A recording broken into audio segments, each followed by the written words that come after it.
Now, right now, I've got it on neutral because my console chain is very bright. I've got a Neve doing a bunch of boosts in the high end, and then it goes into an... After figuring all that out, as soon as I got home, and we'll get to all that in a little bit, but all of those things together make this super bright chain.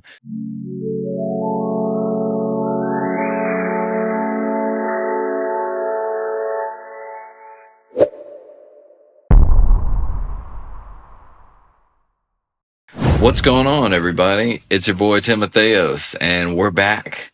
Thank God we're back. I have been married since I saw you last. I've been planning a wedding. It's been crazy. I'm so happy. I'm finally a husband. So it's showtime. Now to get back to the serious business of engineering. And today I wanted to go over my recording chain and signal flow. I'm really proud of this setup because it's got a mix between boutique gear, personal stories, and some pure sound engineering problem solving that I'm really proud of. So it made me feel like I really leveled up my craft when I used this and set everything up the way it is. So I'm really happy about it. And I just wanted to share it with you all. So let's dive into the signal flow and I'll tell you how each piece of gear shapes my sound. You ready? Let's go. First up is the most amazing microphone, the Lauten Audio Atlantis. And I feel seriously blessed to own this thing. It's got that beautiful detailed top end, and the tone switch lets me shape it to whatever the rest of my chain needs or what any particular sound source needs. And, you know, I'm primarily just doing vocals, but it has, just the level of detail and crispness that you get, and also the warm low end, it's just so amazing. So if you don't have this mic and you're looking for a microphone to step the game up, I would definitely recommend Lauten Audio, whether it's the Atlantis, the Eden, or the Clarion. So go for it. I usually switch between neutral and forward, and depending on how bright my console chain is in the Apollo, that will make me decide on how I go about it. And you can also hear, when you're in the headphones and you feel like it's a little too bright and you just want to tone it down a little bit instead of messing with a few things, you can just turn that switch down. And I really like that about it. I have a very deep voice as is, so I don't quite go to the gentle mode. I think if I was recording a different person who had maybe a higher voice, or I was going for a particular sound, I would do that. However, it's just not for me at this time. Now, after the Lauten, it's going directly into the BAE 1073 MP. It's a mic preamp. It's just the preamp. And, I'm super blessed to have this as well. If you don't have a preamp and you just have a mic going directly into your Apollo, it doesn't have to be the BAE 1073. I would recommend it for sure. It has blown away every single microphone that I run through it. It's amazing. And if you don't have a preamp, I would super definitely recommend getting a mic preamp, because it is just one of the things that I wish I knew sooner. So go get you one. But from that, I have the output cranked all the way up, and it's on 1200 ohms per this mic. And I've got the gain sitting right about 20 on the red knob. And it's just enough color for me to push through it. Now here's where it gets interesting. After the BAE, it hits my BBE Max-X3, and this piece has a funny story behind it. Basically, I found it at a yard sale in Richmond for $10, and at the time I had no idea what it did, but I was determined to make it work. So I started looking up manuals, tracing the inputs and outputs on the back, and just trying to figure out how I could integrate it into my setup. And I knew I could make it work somehow. So on the drive back from Richmond to North Carolina, I had about 5 hours to problem solve this. And after thinking about it and thinking about it and thinking about it, I finally was like, that's it. And there's a mono in and out on the back setup, and it's a 2-channel. So if I just use one channel, it can be in mono, right? Perfect for vocals. And next, there's a sort of like a band split crossover frequency. So I thought if I could just route the input into the one channel and do the output in the higher channel and go into the Apollo, I should be able to use the crossover like a high pass. And so then I can make it, turn the knob, it's a high pass. And then in addition to that, I read all this stuff about how it's integrated with the BBE Sonic Maximizer. And I'm like, well, I got to use that too.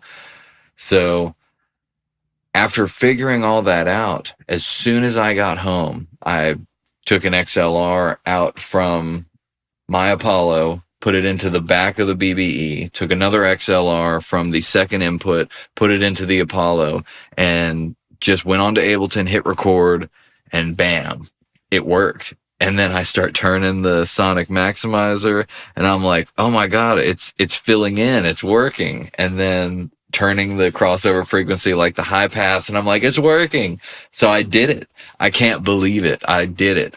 And it was just such a moment of like, I can't believe I figured this out. I'm so proud of myself. So, it made me feel as though they did in like the 70s or the 80s, where that it just has that sound, right? It's always about that sound. And like, they're just using what they had. They only had certain gear. They had to use it to make it work because they didn't have infinite numbers of plugins. And this was my moment for that. And I'm happy to share it with you. So it goes into the BBE Max-X3, mainly just utilizing the crossover, which I keep at 80, and some of the gain to gain stage into the Apollo, as well as using the Sonic Maximizer. And the best way I can describe the Sonic Maximizer is it really just fills in the frequency spectrum. And I'm not entirely sure. I don't want to say I know what it does, but I know it does sound better.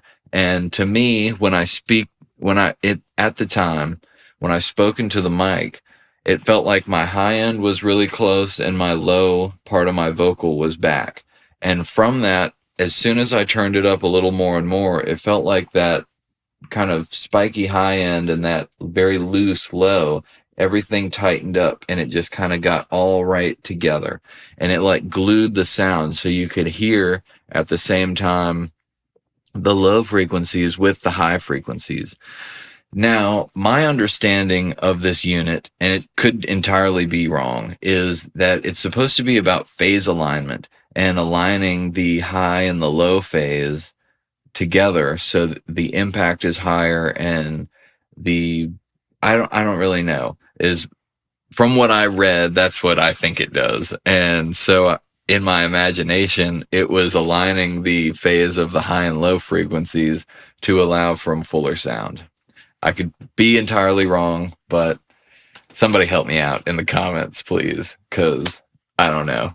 But super proud of that. Now, after the BBE, the signal runs into the Apollo Twin. What this chain is that warm vocals preset that I had on Slate Digital VMR, and it is a little bit of drive that I'm gain staging using the Apollo, and a little bit of a high shelf, a little bit of a boost at 4.8 or 4800 hertz. And there is a very small bump in the low end. I'm not using the high pass on it because I'm using it already. And after that, it goes right into the 1176 SE, the Legacy Edition. It's a really good compressor. And, I just have it all stock settings as far as the attack and release goes. 4 ratio, but the input and output is tweaked so that way when I'm delivering the desired amount of gain reduction, or like at the level I want to speak at or sing at, it's just tickling the needle 3 to 5 decibels just to even it out. I'm not going crazy. The attack and release are pretty medium settings for what it's capable of. And yeah, so we're going from that into the SSL-E channel strip, only doing EQ. And I'm just barely taking a notch off of 10K, adding a little more around the 5K area, taking a little out of 200, and actually adding, for some reason, a ton of bass. And that's probably just to even it out. So basically what I did is I took, back when I had the Slate Digital subscription, I used the warm vocals preset on every vocal, every tracking session, everything. It was just, it gave me that sound. And granted, this was over 5 years ago that I did that on everything. And since then, you know, things have changed and I don't have that subscription anymore. So I finally got the Mix Bundle 1, I think it's called, which is that pack of all the Neve, the SSL, channel strip, or the EQs, and then the 1176. So I got that and put that on finally. And so what I did is I used an EQ curve analyzer and mapped it out on there, and then took all the same UAD plugins. And in Ableton, you can drop down to see the exact amounts, because those don't really give you like numerical values of gain and sometimes the exact frequency. So I used that in Ableton to create the same exact settings, and then tweaked here and there to balance the EQ curve to look identical to it using the analyzer for the virtual mix rack and then for the UAD subset of the same things. So that's how I integrated this into my console flow. And it's super bright. There's honestly nothing going on other than just a ton of brightness, and I really like it. And so I matched the EQ curve and rebuilt it piece by piece, and now I track through it live. So it's a really bright chain. It's why I keep the Atlantis in neutral. So the full signal flow is the Atlantis mic into the BAE 1073, into the BBE Max-X3 for the sonic maximizer, and I can actually do the high pass. Goes into the Apollo Twin, got that console chain, and then I have my DAW. Now, that's a completely different video as far as what my recording chain is inside when I'm singing and making music. And if you enjoy this breakdown, or you want to see how I build vocal chains in Ableton or on console, make sure you hit that button and subscribe. Leave me a comment and let me know what you use the BBE Max-X3 for, because I'm sure it's not for this. And then, you know, if I got some deep dive videos coming, I just got married, so all that craziness is over.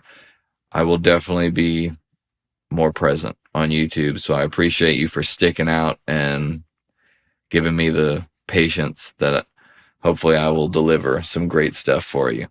Just remember, your gear tells a story, and you just have to make it sing, right? That's all we got to do. So I appreciate it. Y'all tune in for more. Peace.